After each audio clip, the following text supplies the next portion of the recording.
నమస్తే, welcome to iDream. నేను మీ Madhuri. Exit polls కాసేపటి క్రితమే రిలీజ్ చేశాయి. చాలా సంస్థలు ఎగ్జిట్ పోల్స్ అనేవి రిలీజ్ చేస్తున్నాయి. అయితే ఈ ఎగ్జిట్ పోల్స్ ని ఎంతవరకు నమ్మొచ్చు? ఒకవేళ ఇప్పుడు అధికార పార్టీకే పట్టం కడుతున్నాయని కొన్ని సంస్థలు చెప్తూ ఉంటే, ఇంకో కొన్ని సంస్థలు వచ్చేసి కూటమికే పట్టం కడుతున్నాయి. సో ఆంధ్రప్రదేశ్ కి సంబంధించి ఏ పార్టీ అధికారంలోకి వస్తుందని ఎగ్జిట్ పోల్స్ చెప్తున్నాయి? ఒకవేళ అవి నిజమే అయితే ఎంతవరకు నమ్మొచ్చు అని చెప్పడానికి మనకి వైఎస్ఆర్సీపీ అధికార ప్రతినిధి కారుమూరి వెంకటరెడ్డి గారు ఉన్నారు. ఆయన అడిగి డీటెయిల్ గా తెలుసుకుందాం. వెంకటరెడ్డి గారు, మీరు దగ్గర దగ్గర ఇప్పుడు ఒక 20 సంవత్సరాల నుంచి ఎలక్షన్స్ చూస్తున్నారు, మీకు అవగాహన ఉన్నంత వరకు. సో ఈ ఎగ్జిట్ పోల్స్ అనేవి మనకి ప్రతిసారి ఎలక్షన్స్ తర్వాత ఖచ్చితంగా వస్తూ ఉంటాయి. ఈ ఎగ్జిట్ పోల్స్ ని ఎంతవరకు నమ్మొచ్చు అంటారు? ముందుగా మాధురి గారు, మీకు ఐడ్రీమ్ ప్రేక్షకులందరికీ నమస్కారాలు. ఇక్కడ ఎగ్జిట్ పోల్స్ ఒక మూడు తెలియజేస్తాయి అనటంలో అతిశయోక్తి కాదు. ఎందుకంటే మెజారిటీ ఎగ్జిట్ పోల్స్ ఏ విధంగా చూపిస్తున్నాయి అనే దాన్ని బట్టి మూడు ఎలా ఉన్నది అనేది ఒక అవగాహనకు రావచ్చు. కానీ అదే ఎగ్జిట్ పోల్స్ పూర్తిగా రేపు ఎగ్జాక్ట్ పోల్స్ అవుతాయి అంటే 200% అది కాదని కూడా చెప్పొచ్చు.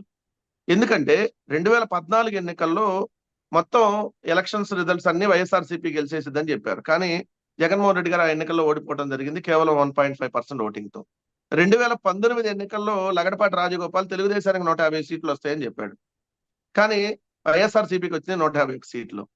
సో ఇప్పుడు ప్రముఖంగా ఆంధ్రప్రదేశ్ రాష్ట్రంలో ఒక తెలుగువారు నిర్వహిస్తున్నటువంటి సర్వే సంస్థలుగా ఉన్నటువంటి ఆరా మస్తాన్ గారు కావచ్చు, ఆరా సంస్థ కావచ్చు, అట్లానే ఆత్మసాక్షి మూర్తి గారు కావచ్చు, ఇట్లా ఈ సర్వే సంస్థలు ఇప్పుడు వస్తున్నటువంటి పోల్స్ లో ఖచ్చితంగా వైఎస్ఆర్ కాంగ్రెస్ పార్టీ 3 అంకెల డిజిట్ ని క్రాస్ చేస్తుంది, మంచి మెజార్టీతో వస్తుందని చెప్పి వాళ్ళు ఇస్తూ ఉన్నారు. సో అంతట్లో వైఎస్ఆర్ కాంగ్రెస్ పార్టీ ఆగిపోదని మేము భావిస్తా ఉన్నాం. ఎందుకంటే క్లియర్ గా జగన్మోహన్ రెడ్డి గారికి పోయినసారి 151 సీట్లు వస్తాయని చెప్పి ఏ సర్వే సంస్థ ఇవ్వాల. ప్రతి ఒక్క సర్వే సంస్థ పోయినసారి ఇచ్చింది ఏంటంటే జగన్మోహన్ రెడ్డి గారు 120, 130 సీట్లతో ఆగిపోతారని ఇచ్చారు. కానీ జగన్మోహన్ రెడ్డి గారి గత ఎన్నికల్లో 151 సీట్లు వచ్చినాయి. 22 పార్లమెంట్ సీట్లు మేము గెలుచుకోవడం జరిగింది. సో ఇప్పటికి కూడా ఇప్పుడు వచ్చినటువంటి ఎగ్జిట్ పోల్స్ 100 ఇవ్వచ్చు, 110 ఇవ్వచ్చు, 120. కానీ వైఎస్ఆర్ కాంగ్రెస్ పార్టీ రేపు జరిగేటటువంటి పోలింగ్, రేపు జరుగుతున్నటువంటి కౌంటింగ్ లో 4వ తారీఖు జరిగేటటువంటి కౌంటింగ్ లో ఎగ్జాక్ట్ పోల్స్ లో ఇప్పుడు వస్తున్న ఎగ్జిట్ పోల్స్ గెలుస్తామని వస్తుంది, బట్ సీట్లు తక్కువ ఇస్తా ఉన్నారు. కానీ ఎగ్జాక్ట్ పోల్స్ లో రేపు 4వ తారీఖు వచ్చేటటువంటి ఎగ్జాక్ట్ పోల్స్ లో 151 ప్లస్ 22 ఎంపీలు ప్లస్ 100% మేము గెలవబోతా ఉన్నాం. మా ఓటింగ్ శాతం పెరుగుతుంది, మా సీట్ల సంఖ్య పెరుగుతుంది. ఖచ్చితంగా రేపొద్దు 4వ తారీఖు చూస్తారు మీరు అది జరగబోయేది. కాకపోతే మెజార్టీ సంస్థలంతా వైఎస్ఆర్ కాంగ్రెస్ పార్టీ అధికారంలోకి వస్తుందని చెప్పి ఎగ్జిట్ పోల్స్ ఇచ్చినాయి. దానికి ఈరోజు ప్రజలు మూడే విధంగా ఉందో అక్కడ క్లియర్ గా అర్థమవుతా ఉంది. వాళ్ళు ఎన్ని రకాల కుట్రలు పడినాయి. ఎందుకంటే ఎట్లా ఉందంటే వాళ్ళు తీసుకునే ఆ సంస్థ క్రెడిబిలిటీ ఏంటి, ఆ సంస్థ తీసుకున్నటువంటి శాంపిల్ ఏంటి. ఎందుకంటే ఇప్పుడు మనం ఆఫ్టర్ పోల్ తర్వాత జరిగింది ఎగ్జిట్ పోల్, అంటే ఇది ప్రీ పోల్ కాదు. సో పోస్ట్ పోల్ అంటే పోలింగ్ జరిగిన తర్వాత వాళ్ళు ఎవరెవరి దగ్గరికి వెళ్ళి వాళ్ళు కాంటాక్ట్ చేసి ఉన్నటువంటి శాంపిల్ అంతా, ఆ సంస్థకు ఉన్నటువంటి క్రెడిబిలిటీ అంతా. ఇప్పుడు లైక్ ఆరా మస్తాన్, ఆరా అనే సంస్థకు క్రెడిబిలిటీ ఉంది. వాళ్ళు అనేక సర్వే సంస్థలు వాళ్ళు చెప్పిన ఒక 4-5 సంఖ్య అటు ఇటుగా వస్తా ఉంది. వాళ్ళు పలానా వాళ్ళు గెలుస్తారంటే మాక్సిమం 90% వాళ్ళే గెలిచేటటువంటి ఛాన్స్ ఉంది. కాబట్టి అలాంటి ఉన్నటువంటి దాన్ని మనం కొంత నమ్మేటటువంటి అవకాశం ఉంటుంది. రెండోది, మేము క్లియర్ గా ఉన్నాం, క్లారిటీగా ఉన్నాం. ఆంధ్రప్రదేశ్ రాష్ట్రంలో 1 సైడ్ ఎలక్షన్ జరిగింది. జగన్మోహన్ రెడ్డి గారికి పట్టం కట్టాలనేటటువంటి ఎన్నిక మరోసారి జరిగింది. పోయినసారి మాకు 50% ఓట్లతో వైఎస్ఆర్ కాంగ్రెస్ పార్టీ అధికారంలోకి రావాలని చెప్పి, రావాలి జగన్, కావాలి జగన్ అనే నినాదంతో మాకు పోయినసారి 50% ఓట్లు వేశారు 100కి. ఈ రోజు అంతకు మించినటువంటి పర్సంటేజ్ తో జగన్మోహన్ రెడ్డి గారు మళ్ళీ కొనసాగాలనేటువంటి ఎన్నిక జరిగింది. ఈ రోజు మీకు వస్తున్నటువంటి సర్వేలు అన్ని కూడా చూసుకుంటే మహిళా లోకం, ఈ జనాభాలో కీలకంగా ఉండేటటువంటి మహిళలు 60% దాదాపుగా వైఎస్ఆర్ కాంగ్రెస్ పార్టీకి ఓటు వేశారని చెప్పి అనేక సర్వేలు చెప్తా ఉన్నాయి. సో మహిళల ఓటింగ్ పెరిగింది, రూరల్ నియోజకవర్గాల్లో ఓటింగ్ పెరిగింది. ప్రతి నియోజకవర్గంలో మహిళలు ఈరోజు డిసైడింగ్ ఫ్యాక్టర్ గా ఉన్నారు. సో ఈ ఫ్యాక్టర్స్ అన్ని కూడా మనం కంపేర్ చేసి చూసుకుంటే ఖచ్చితంగా 151కి పెరిగిద్ది తప్ప తగ్గేటటువంటి అవకాశం ఎట్టి పరిస్థితుల్లో వైఎస్ఆర్ కాంగ్రెస్ పార్టీకి ఉండదు. 151కి పెరుగుతుంది, 22 ఎంపీలకు పెరుగుతుంది. సో ఎగ్జిట్ పోల్ లో ఎవరో మాకు 15 ఎంపీలు ఇవ్వచ్చు, 12 ఎంపీలు ఇవ్వచ్చు, బట్ ఎగ్జాక్ట్ పోల్స్ లో రేపొద్దున మేము అనుకున్నటువంటి ఫిగర్ ని మేము రీచ్ కాబోతా ఉన్నాం. దీంట్లో మాత్రం ఎటువంటి డోకా ఉండదు. ఎవరు కూడా దీని గురించి ఇంకా వేరే రకంగా ఆలోచించాల్సినటువంటి అవసరం కూడా ఉండదు.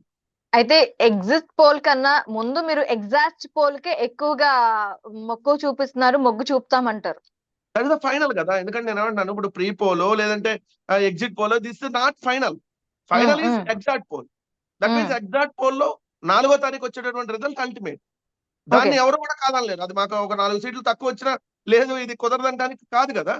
So that is the final. So ఆ ఫైనల్ ఫిగర్ ఎగ్జాక్ట్ పోల్స్ లో ఇప్పుడు వీళ్ళు ఇచ్చినటువంటి సర్వేల కంటే ఇంకా ఎక్కువ సీట్లతో ఎగ్జాక్ట్ పోల్ లో రేపొద్దున మేము ఈ మా సీట్ల సంఖ్యను మేము నిరూపించుకోబోతా ఉన్నాం. ఆంధ్రప్రదేశ్ రాష్ట్రంలో జగన్మోహన్ రెడ్డి గారు మరొకసారి అధికారంలోకి రాబోతా ఉన్నారు. మంచి మెజార్టీతో రాబోతా ఉన్నారు. 9వ తారీఖు విశాఖపట్నం ప్రమాణ స్వీకారం చేయబోతా ఉన్నారు. ఇది క్లియర్, ఇది క్లారిటీ. మా క్లారిటీ ఉంది, ప్రజలకు కూడా క్లారిటీ ఉంది. ఓకే. లాస్ట్ అండ్ ఫైనల్ గా ఎన్ని సీట్లు ఎగ్జాక్ట్ పోల్ లో మీకు వచ్చే అవకాశాలు ఉన్నాయంటారు? మా టార్గెట్ ఇది 175, బట్ 151 ప్లస్ అయితే గ్యారంటీగా మేము గెలవబోతా ఉన్నాం. 50% పోయినసారి మాకు వచ్చినటువంటి ఓటింగ్ 49.95 వచ్చింది. ఈసారి 52 to 53% మేము ఓటింగ్ శాతం రాబోతా ఉంది. ఎంపీ సీట్లు కూడా పెరగబోతా ఉన్నాయి. ఇందాక ఎంపీ సీట్లు వచ్చే ఎన్ని వచ్చే అవకాశాలు ఉన్నాయి అనుకుంటున్నారు మీరు? 22 పోయినసారి వచ్చింది. దానికంటే ఒకటి పెరిగిద్ది తప్ప తగ్గేటటువంటి అవకాశం లేదు. 100% రేపు ఎగ్జాక్ట్ పోల్ లో మీరు చూడబోతా ఉన్నారు. ఈ రోజు 3 అంతా జగన్మోహన్ రెడ్డి గారి వైపు ఉంది. దేశం మొత్తం జగన్మోహన్ రెడ్డి గారి వైపు మరోసారి చూడబోతా ఉంది. ఈ రేపు వచ్చేటటువంటి మెజారిటీతో దేశంలో కూడా కీలక పాత్ర, అంటే రేపొద్దున అవతల ఏ కూటమైనా అధికారంలోకి రావాలంటే ఇక్కడ జగన్మోహన్ రెడ్డి గారి దయా దాక్షిణ్యాల మీద అధికారంలోకి వచ్చేటటువంటి పరిస్థితి రేపొద్దున ఐఎన్డీఏ కూటమికి కానీ ఎన్డీఏ కూటమి కానీ రాబోతా ఉంది. మేము అనుకున్నటువంటి రీచ్ ని ఖచ్చితంగా మేము ఆ టార్గెట్ రేపు రీచ్ కాబోతా ఉన్నాం. రేపు 4వ తారీఖు మీరు చూస్తారు ఎగ్జాక్ట్ పోల్స్ లో ఎగ్జిట్ పోల్స్ కి మించినటువంటి ఫలితాలు, ఎగ్జిట్ పోల్స్ లో ఎవరికి అందనటువంటి ఊహకు అందనటువంటి మెజారిటీలు ఫలితాలతో రేపొద్దున మేము ఎగ్జాక్ట్ పోల్స్ లో కొట్టబోతా ఉన్నాం. ఓకే వెంకటరెడ్డి గారు, థ్యాంక్ యూ వెరీ మచ్.